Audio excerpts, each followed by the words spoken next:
Hello, welcome back to the channel. It's been a while.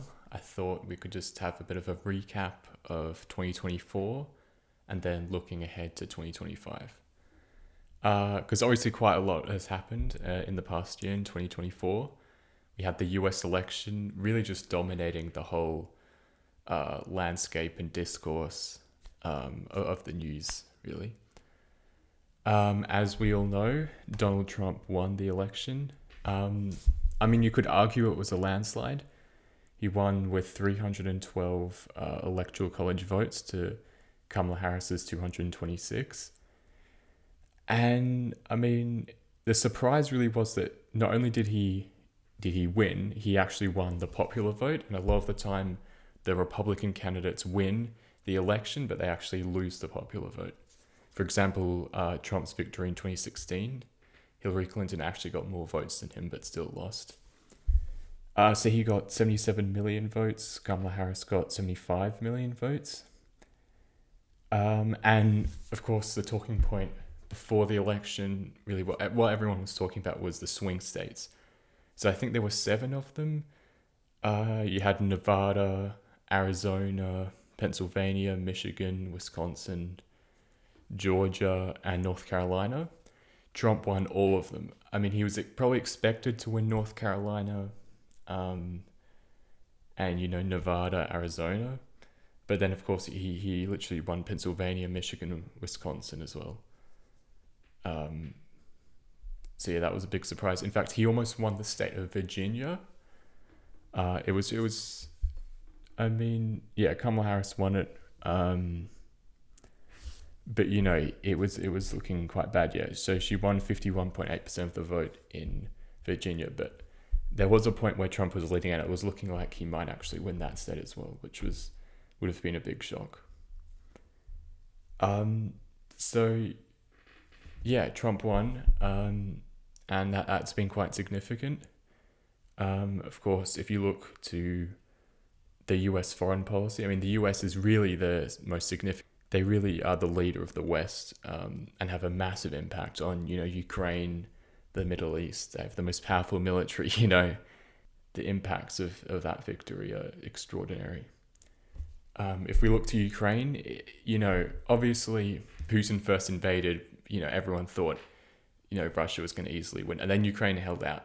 And, it's very impressive that they've been able to hold the line. And they even had some counter-offensives in 2022, 23, but this year they haven't been very successful, and Russia has made a little bit of ground. In all fairness, it's been very small really in the past year, and of course, Ukraine did go into Russia and they hold some of the Kursk region in Russia, so Russian territory is being held by Ukraine. That is pretty impressive. From Ukraine. And of course, the big news in the past few months was that North Korean soldiers are now fighting in the war. It was a few thousand soldiers, if I'm not wrong, and they're fighting in the Kursk region. I believe they're not fighting actually in Ukrainian territory. But that is still pretty significant to have another country really joining the war. Belarus has been supporting Russia. Russia launched part of the invasion from Belarus. They've definitely been sending troops from Belarus. Belarus has been supporting them, but they haven't been. Belarusian troops have not been fighting. So this is quite significant. But now that Trump's in power, the focus is really shifting towards trying to get the war to end, negotiating. There was definitely hope that Europe was going to step up and give more funding to Ukraine. And some European countries have been very supportive. We've had the F-16s being sent from the Netherlands, and I believe Denmark as well. The shift is really going to, negotiating with Russia. But it's not as simple as that, of course. And it's really up to Ukraine what they're prepared to give up, if anything. And there have been attempts, I'm sure, to negotiate with Russia, but it seems that Russia has not at all wanted to give up anything, including, the parts of Kherson and Zaporizhia that they've been able to hold. I mean, they annexed, they annexed those two oblasts, but really they don't properly hold those two. They don't have the capital, they don't have the city of Zaporizhia or the city of Kherson. So yeah, and I think that was part of the hope for Ukraine with the incursion into Kursk, was to give them a bit of an upper hand. So maybe, they give up that part of Russia, and then Russia gives up the parts of Ukraine that they've invaded. So it is going to be really interesting to see what happens with Ukraine. We'll probably see some negotiations, but it really isn't certain that they're actually going to end the war. And the other thing was that Trump said he was going to end the war in 24 hours during the US election campaign. That was one of his sort of slogans. Really, one of his promises was he would end the war in 24 hours. Now he appointed a special envoy to Ukraine, Keith Kellogg, former national security advisor, and he said that a more realistic target would be 100 days. So obviously that's a massive increase from 24 hours.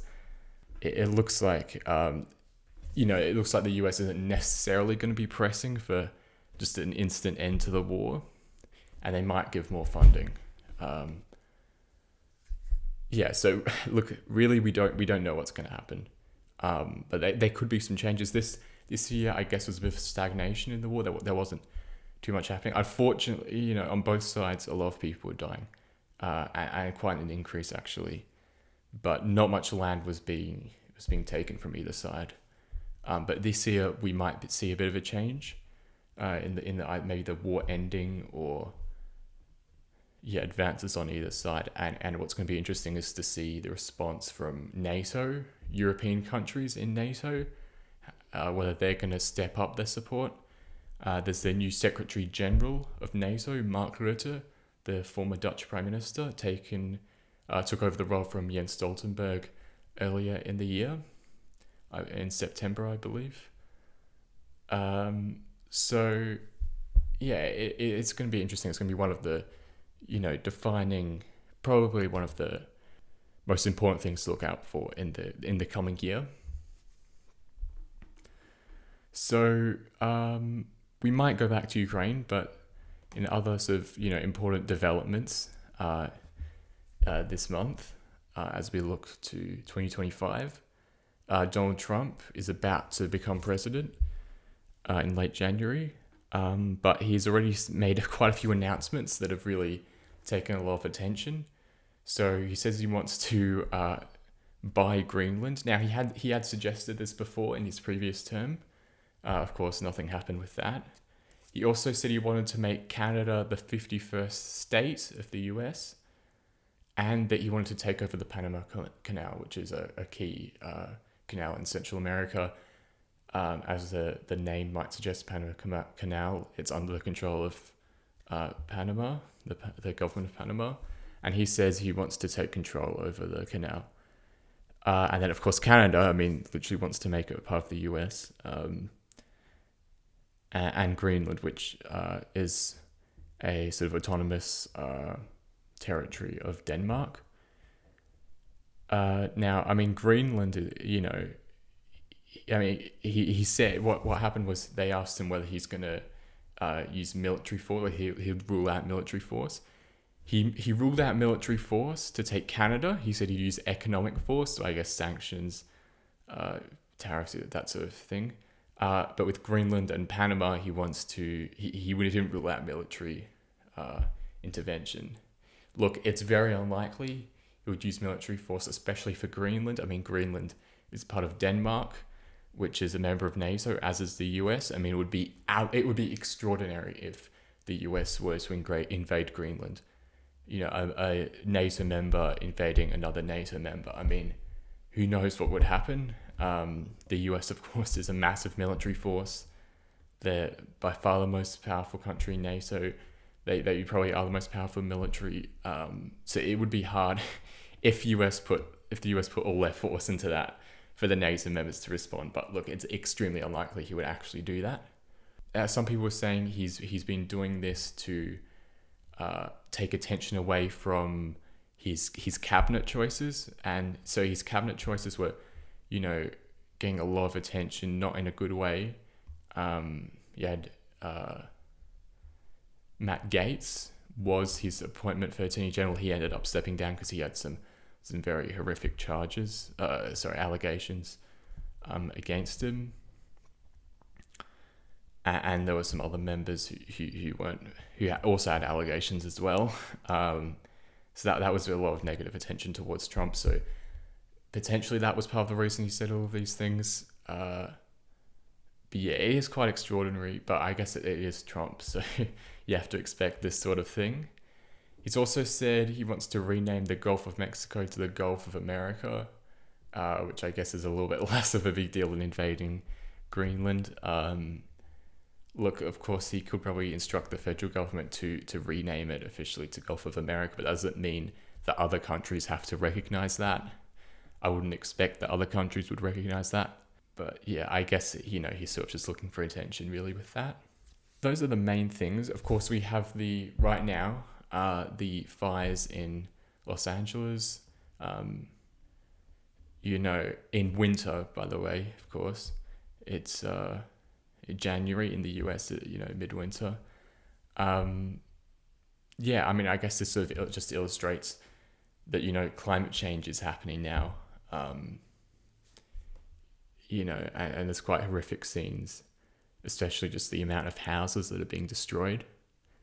There's been, blame pointed at, officials, and, of course, maybe there were mistakes that led to this, or led to a weaker response than maybe should have occurred. But obviously, climate change is probably the underlying reason for this. Another thing to point out for the following year is Elon Musk. Now, Elon Musk appears to be, he's going to be part of the cabinet, the US cabinet. He's going to lead the Department of Government Efficiency. That's a new department with Vivek Ramaswamy. Vivek Ramaswamy ran for the Republican nomination. Of course, he ended up stepping down, and of course Trump won. Now Elon Musk really has been exerting a lot of influence. Obviously, he owns the social media platform X, and he's been tweeting a lot about not just the US politics, British politics, other countries, Australian politics, even commenting on the social media ban, and that has a lot of people worried because he's a business leader really, and now he's been put in a sort of become a government official, going to become a government official, and he's commenting on internal politics of other countries. He has a lot of influence. So that's something I think we're going to be talking about a lot in 2025 is Elon Musk. And I know it's going to be interesting to see, I guess he plans to cut a lot of funding, US government spending, and, it'll be interesting to see what he's able to do. But I think most interesting is to see, how much is he gonna scale back, commenting on other countries' politics maybe he's going to be a government official. But I guess we just have to see with that. That's interesting. Also, of course, AI, that's of course going to be a massive topic. And I think a lot of countries are going to look to regulate AI, which, makes a lot of sense. I mean, it's new technology. It could be, there's a lot of dangers that come with it, a lot of benefits as well. But I think it's going to be really important for governments to look at that as, one of the main issues to legislate around and protect people. Jobs, of course, will be taken most likely by AI. That's probably going to be a big focus. Yeah, so in 2025, I think the Ukraine war is going to be massive, of course. Will there be any escalations with that? Of course, the Middle East as well. That's something, of course, we need to touch on. The Middle East, the situation in Gaza, of course, horrific things. Trump doesn't look like he would be, he'd probably be more in support of Israel than, Joe Biden was fairly supportive of Israel, but Trump probably more. Trump also said if they didn't release the hostages, he'd essentially all hell would let loose in the Middle East, which, you know, quite dangerous language, but I guess that's his negotiating tactic. So of course the Middle East, I mean, really, all, you know, in terms of global politics, a lot is going to change now with Trump. The US's approach with the world will change. The tariffs on other countries, Australia, other Western partners even. But the main focus is supposed to be China with those tariffs. And he is saying there'll be big tariffs on China. Trump, of course, is the defining feature of 2025. He was really the defining feature of 2024 with the election. But now that we're certain he's going to take office, you know, that is really the thing to look out for with Ukraine, with the Middle East, with, you know, the internal politics of the US. That is really the thing to look out for. Thanks for listening. I might do more of these types of videos in the future. Please like and subscribe. Thank you.